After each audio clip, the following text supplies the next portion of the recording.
நேயர்களே, இப்போது சர்வதேச செய்தியில நாம முக்கியமா பார்க்கிறது முஜிதபா கொமேனி ஒரு நீண்ட அறிக்கை. அதாவது அயத்துல்லா காமினுடைய 37வது ஆண்டு அந்த விழாவிலே ஏராளமான மக்கள் ஈரானிலே குழுமியிருந்தார்கள். அந்த நாளில் ஒரு அறிக்கை அவர் சர்வதேசத்திற்கும் அமெரிக்காவுக்கும் இஸ்ரேலுக்கும் வெளியிட்டிருக்கிறார். இந்த போர் மேலும் மேலும் வலுவாகி கொண்டிருக்கிறது. போர் நடந்து கொண்டிருக்கிறது. ஆனால் போர் நிறுத்தமும் அமலில் இருக்கிறது. ஈரானும் ஒரு கவனமாகத்தான் தாக்குதலை நடத்துகிறார்கள். அவர்கள் வேண்டுமென்றே தாக்குதலை நடத்தவில்லை. அப்போது அமெரிக்கா நாங்கள் இருக்கிறோம் என்பதை காட்டுவதற்கு அமெரிக்கா தாக்குதலை நடத்தி கொண்டிருக்கிறார்கள். நாங்கள் இப்பொழுது முதலாவது செய்தியில் நம்ம பார்க்கிறோம், நாங்கள் ஈரான் மீது தாக்குதல் நடத்தியதற்கு பதிலாகத்தான் அமெரிக்கா மீது ஈரான் தாக்கியதாக அமெரிக்க அதிபர் டொனால்ட் ட்ரம்ப் தற்போதைய நிலையில் உண்மையை பொதுவெளியில் போட்டுடைக்க உள்ளது. உலகம் முழுவதும் பெரிய பெரிய அதிர்வலைகளை ஏற்படுத்தியுள்ளது. அதாவது நாங்கள் நடத்தினால தான் ஈரான் நடத்தியது என்று யார் போரை செய்தார்களோ அந்த அமெரிக்க அதிபர் தனது நம்பகத்தன்மையை நட்பு நாடுகள் மத்தியிலே இழந்திருக்கிறார். இதுவரைக்கும் அமெரிக்கா பொய்யே தான் சொல்வார்கள். நாங்கள் நடத்துறதுனால தான் ஈரான் நடத்துகிறது, ஈரான் ஒன்றும் எங்களுக்கு கேடு செய்யவில்லை என்பதை அவரே ஒப்புக்கொள்கிறார். எங்களுடைய தாக்குதலுக்கு பிறகு ரிட்டாலியேஷன் என்று போன்று ஈரான் எங்களை தாக்கியது என்று அவர் கூறியிருக்கிறார். அதை தொடர்ந்து அமெரிக்க அதிபர் டொனால்ட் ட்ரம்ப் தற்போதைய நிலையில் ஈரான் மீதான தாக்குதலுக்கு எப்படியாவது விடை கொடுத்து விட வேண்டும் என்று அவர் நினைக்கிறார். அது உண்மைதான். ஆனால் அவருக்கு மேலும் மேலும் மிக கடுமையான அழுத்தத்தை ஏற்படுத்தும் வகையில் ஈரானுடைய செயல்பாடுகள் அமைந்திருக்கிறது. அமெரிக்காவுடைய நாசகார கப்பல்கள், அதாவது அமெரிக்காவுடைய டெஸ்ட்ராயர்ஸ் ஒரு 18-20 அதில் சிலவற்றை அடித்திருக்கிறார்கள். ஈரான் நாங்கள் அமெரிக்காவினுடைய டெஸ்ட்ராய்ட் கப்பல்கள் எங்கள் நாட்டில் உள்ளே வந்ததை நாங்கள் தாக்கியிருக்கிறோம் என கோடிட்டு காட்டியிருக்கிற நிலையில் ஈரான் கூறியதை அமெரிக்காவினுடைய சென்காம் மத்திய கண்காணிப்பு இராணுவ தலைமையகம் கண்காணிப்பு பிராட் கூப்பர் மறுத்திருக்கிறார். அதே சமயம் எந்த ஒரு தடையுமின்றி மத்திய கிழக்கு கடல் பிராந்தியங்களில் உலாவி வருவதாக ஈரான் பொய் சொல்லி இருப்பதாக அமெரிக்கா சென்காம் கூறியுள்ளது. அதாவது அமெரிக்கா சென்காம் என்ன சொல்லுதுன்னா, எங்களுடைய பிராந்தியத்துக்குள் நுழைந்த அமெரிக்க கப்பல்களை தாக்கியிருக்கிறோம், பற்றி எறிகிறது. அது உண்மைதான். அதை நாம் பார்த்திருக்கிறோம் செய்தியில். ஈரான் கப்பலை இவர்கள் கடத்த முயன்ற போது அமெரிக்கா கப்பல் உள்ளே அதாவது ஹெர்முஸ் ஜெல் சந்திக்குள் உள்ளே வந்தார்கள். ஆனால் ஹெர்முஸ் இப்போ அமெரிக்கா என்ன நடத்தினா, இதுவரைக்கும் ஈரானுடைய கண்ட்ரோலில் இருக்கக்கூடிய ஹெர்முஸுக்குள் நுழைய முடியவில்லை. அது அவர்களுக்கு பெரிய சிக்கல். அதை தாண்டியும் கப்பல்களில் எண்ணெய்கள் போய் கொண்டிருக்கிறது சீனாவுக்கு, அதுவும் ஒரு சிக்கல். இப்போ அமெரிக்கா உள்ளே நுழைய ஆரம்பித்தவுடன் இவர்கள் தாக்கி விட்டோம் என தெளிவாக அறிவிச்சிட்டாங்க. ஆனால் சென்காம் என்ன சொல்கிறது, இல்லை நாங்கள் சென்காம் என்றால் அமெரிக்காவுடைய இராணுவ தலைமை பிராட் கூப்பர் தலைமையிலான அந்த கூட்டமைப்பு, இல்லை நாங்கள் ஈரானுடைய கடல் பகுதியில் ரொம்ப ஃப்ரீயாக இருக்கோம், எங்களுக்கு நோ அப்டக்கிள், எந்த ஒரு பேரியரும் இல்லை அப்படின்னு அவர் பதில் சொல்கிறார். இதற்கிடையிலே அமெரிக்க கடல் பிராந்தியங்களில் நடமாட்டம் விரோத மனப்பான்மையோடு, அதாவது ஒரு ஹோலிஸ்டிக், அதாவது என்ன சொல்கிறது, ஹோஸ்டிலிட்டி, விரோத மனப்பான்மையோடு கப்பலை எந்த வந்தாலும் நாங்கள் தடுத்து பதிலடி கொடுத்து வருகிறோம் என ஈரான் தெளிவாக தன் அறிக்கையை காட்டுகிறது. ஜூன் 3ஆம் தேதி, நேற்று முன்தினம், இன்றைக்கு 5ஆம் தேதியா, ஜூன் 3ஆம் தேதி அமெரிக்க கப்பல் ஒன்று ஈரானுடைய கடல் எல்லைக்குள் நுழைந்து தாக்குதல் நடத்த முன்வந்த நிலையில் ஈரான் அமெரிக்காவினுடைய அந்த டெஸ்ட்ராயரை நாசகார கப்பல்களை மிக கடுமையான தாக்குதலுக்கு உள்ளானதாக இப்போ தெளிவாக விஷயம் இப்போதான் வெளியே வந்திருக்கிறது. அமெரிக்காவுடைய வால்ஸ்ட்ரீட் ஜேர்னலுடைய செய்தி, தாங்கள் இன்னும் ஈரானை ஒரு ஒப்பந்தத்தில் கையெழுத்திட வைக்க முடியும் என்று பைத்தியக்காரத்தனமாக அமெரிக்க அதிபர் பேசி கொண்டிருக்கிறார். ஈரான் என்ன அணுசக்தி துகள்கள் மற்றும் முடக்கப்பட்ட ஈரானுடைய சொத்துகள் விவகாரத்தில் அவர்கள் உறுதியான நிலையில் இருப்பதால் அவர்களால் இன்னும் ஒன்றும் செய்ய முடியாது என்பதை நாம் தெளிவாக அறிந்து கொள்ள முடிகின்றது. மிக முக்கியமாக ஈரான் அமெரிக்காவை பொறுத்தவரை, இப்போ நான் சொல்கிற செய்திகள் அனைத்தும் இன்டர்நேஷனல் நியூஸினுடைய தமிழாக்கம் மட்டுமே, வேறு இதில் எதுவும் என்னுடைய செய்திகள் ஒன்றும் இல்லை. ஈரான் எல்லா நிலைகளிலும் பதிலளித்து கொடுத்து வருவதை காணலாம். ஈரான் இதற்கு பல முறை நிரூபணம் ஆகியுள்ளது. தற்போது குவைத் மற்றும் அமெரிக்காவின் தளங்கள் இருக்கக்கூடிய 5th ஃப்ளீட் இருக்கக்கூடிய பஹ்ரைன் ஆகிய 2 நாடுகளுமே அமெரிக்காவினுடைய சார்பு நிலைகளாக ஈரானுக்கு தாக்குதலுக்கு உள்ளாகி இருக்கிறது. அமெரிக்க கடற்படை ஈரானுக்கு உள்ளே நுழைந்து தாக்குதல் நடத்துவது என்பதை கண்காணிப்பு செய்து மிக முழுமையாக அமெரிக்காவினுடைய ஹயாலா என்கிற கப்பலும் தாக்குதலுக்கு உள்ளாகி இருக்கிறது. பஹ்ரைன் தாக்குதலுக்கு உள்ளாகி இருக்கிறது. பஹ்ரைன் யார்? அமெரிக்காவுடைய இது 5th ஃப்ளீட். குவைத்து தாக்குதலுக்குள் இருக்கிறது. தற்போது அமெரிக்காவினுடைய ஹயாலா கப்பல்களும் தாக்குதலுக்குள், அந்த கப்பலின் பெயரும் வெளியாகிருக்கிறது. ஈரான் அமெரிக்காவின் நடவடிக்கைகளுக்கு பதிலடி தரும் வண்ணம் அதனுடைய இராணுவ நிலைகளில் கடும் தாக்குதலுக்கு உள்ளான நிலையில் தற்போது அமெரிக்கா திணறுகிறது. அமெரிக்கா கொஞ்சம் பிரச்சனை பண்ணும்போது அமெரிக்காவுடைய இராணுவ நிலைகளை அவங்க அடிச்சிடுறாங்க. உதாரணத்துக்கு நான் ஏற்கனவே சொன்ன 5th ஃப்ளீட், பஹ்ரைனுடைய 5வது பெட்டாலியன், அது மட்டும் இல்லாமல் ஹெலிகாப்டர் கேரியர், இவைகள் அனைத்தும் தாக்குதலுக்கு உள்ளாகி இருப்பதை நாம் பார்க்க முடிகிறது. அடுத்த செய்தியில் ஈரானுக்கு தாங்கள் தொடர்ந்து பதிலடி கொடுத்து வருவதாக அமெரிக்க அதிபர் டொனால்ட் ட்ரம்ப் தற்போது வெள்ளை மாளிகையில் தெரிவிக்கிறார். இவருடைய பேச்சை நாம் கணக்கில் எடுத்துக்கொள்ளக்கூடாது, அது ரொம்ப முக்கியம். குவைத் விமான நிலையத்தில் நடந்த வெடிப்பு என்ன நடந்தது? ஈரான் என்ன சொல்லுதுன்னா, நாங்கள் குவைத்தை தாக்கலை, இது ஏதோ நக்கல் நையாண்டி பண்ணுற மாதிரி இருக்குது. குவைத்து ஏர்போர்ட்டில் நடந்த வெடிப்பில் இந்த பேட்ரியாட் ஏவுகணை தாக்குதல் பாதுகாப்பு முறைகளில் ஏற்பட்ட பழுது என்றும் அவர்களுடைய ஏவுகணையால் தான் இது பாதிக்கப்பட்டிருக்கிறது என்று ஈரான் சொல்வது நம்பக்கூடியதாக இல்லை. ஈரான் தான் தாக்கியிருக்கிறார்கள், ஆனால் ஈரான் நக்கல் செய்யலாம் என்று கூட நாம் எடுத்துக்கொள்ளலாம். இப்பொழுது ஈரான் மற்றும் அமெரிக்க நட்பு நாடுகளில் ஒரு மாறுபட்ட கருத்துக்கள் நிலவுகின்றன.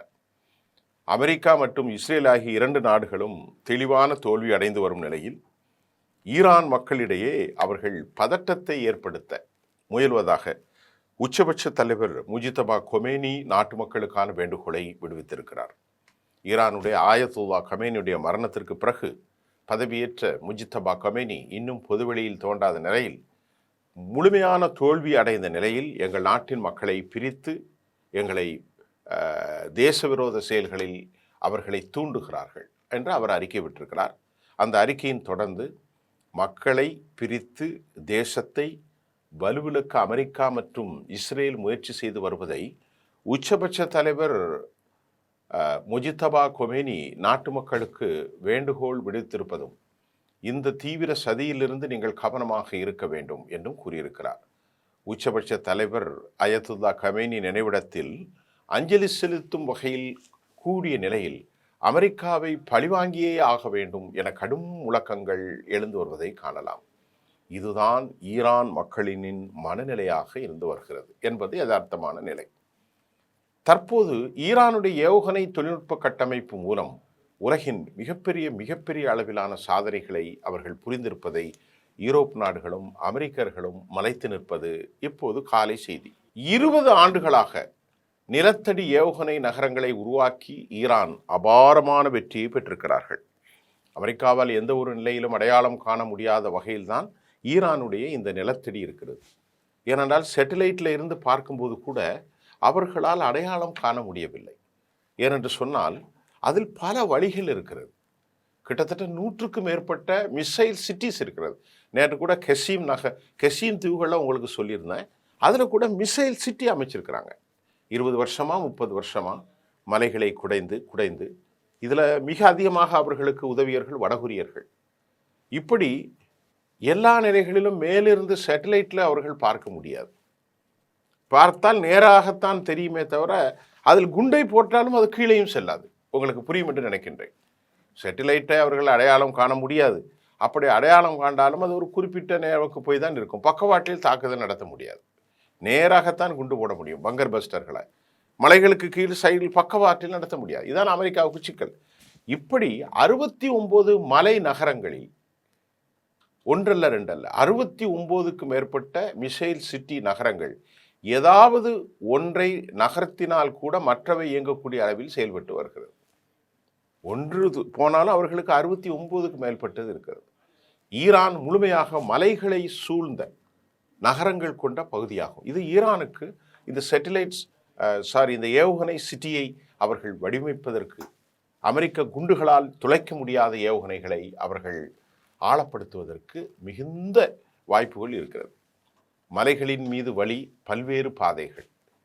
முதல்ல மலைகள்னா சாதாரண மலைகள் அல்ல, எத்தனையோ நூற்றுக்கணக்கான கிலோமீட்டர் செல்லக்கூடிய மலைகள், ஏன் 1000 கிலோமீட்டர்கள் தொடரும். இப்போ மேற்கு தொடர்ச்சி மலையெல்லாம் இந்தியாவிலே இருக்கிறதை போன்று. ஆகவே மலைகளை இவர்கள் எந்த வழியிலே இருக்கிறார்கள், அதற்கான பாதைகள் எதையும் அமெரிக்கர்களால் கண்டுபிடிக்க முடியாது. உள்ளே இறங்கினாலும் கூட கண்டுபிடிக்க முடியாது.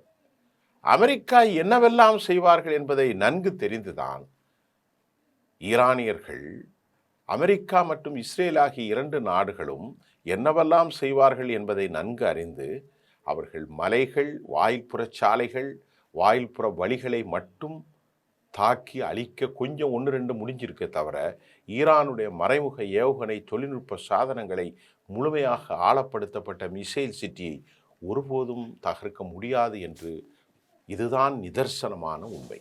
இனிவரும் காலங்களில் மத்திய கிழக்கு நாடுகளில் ஒரு பெரும் பதட்டம் ஏற்படும். இது ஒரு பிராந்திய வல்லரசாக மாறியிருக்கிறது. அது மட்டுமில்லை, இனி அமெரிக்காவுக்கு எதிர்முனை கொண்டவர்கள் கூட இப்பொழுது கூட சவுதி அரேபியா சற்று மாறித்தான் இருக்கிறது. அவர்கள் மாறப்போகிறார்கள். ஏனால் தொடர் அமைதியின்மை நடக்கும். அமெரிக்கருக்கு ஆதரவு கொடுக்கிற எல்லா அரபுகளும் தாக்கப்படுவார்கள். ஈரான் அமெரிக்காவின் நடவடிக்கைகளில் சமாதானம் செய்ய முடியாது என்பதே அவர்களின் இந்த திட்டம் முழுமையான வடிவமைப்பு செய்யப்பட்டுள்ளது. அமெரிக்காவினுடைய நடவடிக்கைகள் அத்துமீறி போவதை ஈரான் மிக கவனமாக செய்து இந்த நடவடிக்கைகளின் மூலம் சமாதானம் செய்வதற்கு இந்த திட்டம் முழுமையான வடிவமைப்பு செய்யப்பட்டுள்ளது. எந்த நிலையிலும் நான் ஏற்கனவே சொன்னதான், நீ சேட்டலைட் மூலமும் அடையாளம் காண முடியாத வகையில் மேலிருந்து பார்த்தாலும் தெரியாது. ஈரான் மிகுந்த வல்லமை கொண்ட தேசம் என்பதை நாம் கவனத்தில் எடுத்துக்கொள்ள வேண்டும். இது உலகத்தில் இப்போது ஈரானுடைய செய்திகள் அப்படித்தான் வந்து கொண்டிருக்கிறது. இப்போ 2 பிரச்சனை தான். அணுசக்தி துகள்களை கொடுக்க மாட்டேன், இது எங்களுடைய சாவரினிட்டி. அதே போன்று ஹெர்முஸ் ஜலசந்தி, இது எங்களுக்கு தான். நீ பேரிகார்டை பிளாக்கேடை உடைச்சிட்டு போயிரு, நீ போயிரு. இதுதான் அவர்கள். அயலக நாடுகள் நிம்மதி இல்லாமல் போயிடுவோம், எங்களுக்கு ஒன்றும் பிரச்சனை இல்லை என்பதுதான் அவர்கள் கண்டிஷன்.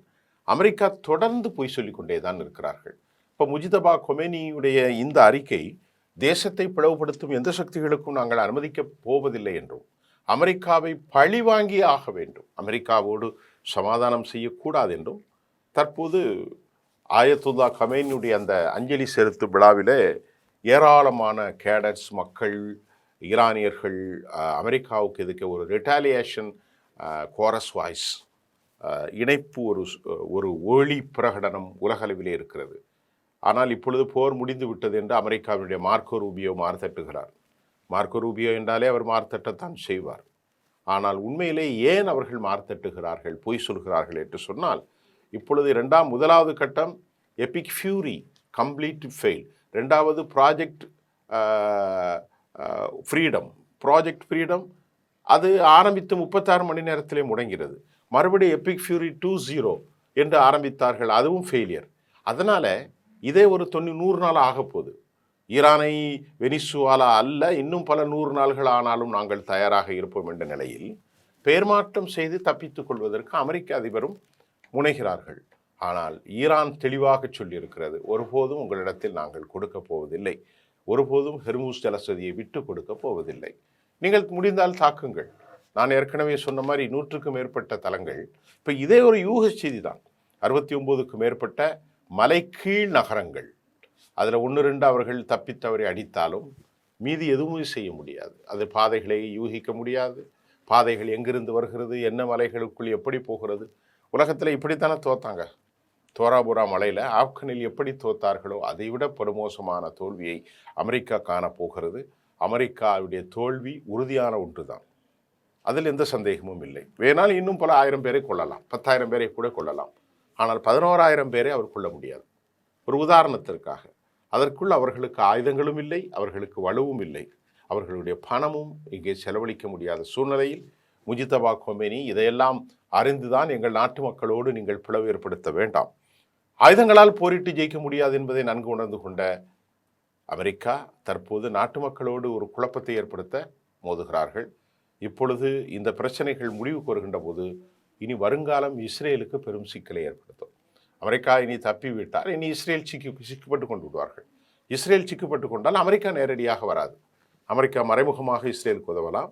இனி அது டபுள் ஓகே ஆகிவிடும். இனி ஈரான் ஃப்ரீ ஆகிவிட்டால் ஈரான் இனி ஹிஸ்புல்லாவுக்கு வலுப்படுத்தும், ஹெர்மூஸை வலுப்படுத்தும், அதே போன்று ஹவுதிக்களை வலுப்படுத்தும், அதே மாதிரி ஷியாட்டி ஹிஸ்புல்லாக்களை வலுப்படுத்துவார்கள், ஹத்தாபி ஹிஸ்புல்லாக்களை வலுப்படுத்துவார்கள், எஸ்டிசியை வலுப்படுத்துவார்கள், சிறிய குழுக்களை வலுப்படுத்துவார்கள்.